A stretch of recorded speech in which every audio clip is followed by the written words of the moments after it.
Ročný adventný kalendár sa volá Vianočná pošta. Tu mám nachystané takéto obáločky, ktoré si rozstrihnete, zložíte a vznikne vám takáto obálka, ktorú buď môžete hodiť do schránky, alebo si pekne pozavesovať niekde na šnúrku, ak máte krb, nad krb, alebo na okno, na dvere, kdekoľvek nájdete nejaké vhodné miesto.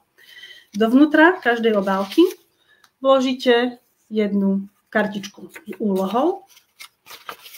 Kartičky môžete zakladať tak, ako vám to bude vyhovovať, alebo podľa toho, aký je hlavný obrázok dňa, a to je vždy ten, ktorý je na obálke vzadu čierno-biely vytlačený, aby si ich detičky mohli vyfarbiť.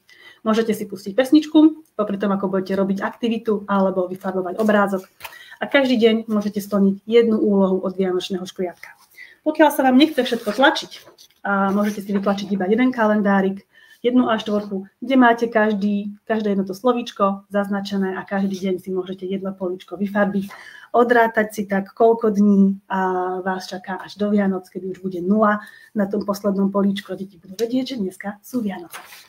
Takže to je taká jednoduchšia varianta toho, čo môžete robiť, pokiaľ chcete tlačiť 19 obálok.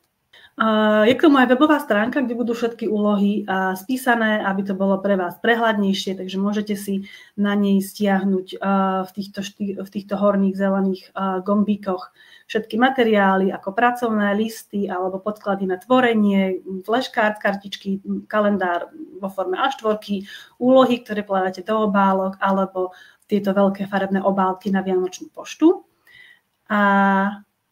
Krásne tu máte rozpísané všetky aktivity, ktoré vás čakajú, niekedy aj s fotkou, niekedy s popisom, ako to treba vyrobiť a môžete si to dopredu naštudovať, čo vás na každý deň čaká. Niekedy vás čaká video z Blue, niekedy vás čaká nejaká jednoduchá aktivita, niekedy vás čaká nejaké tvorenie a niekedy vás čaká vianočný darček v podobe audioknižky, ktorý dostanete odo mňa na Vianoce.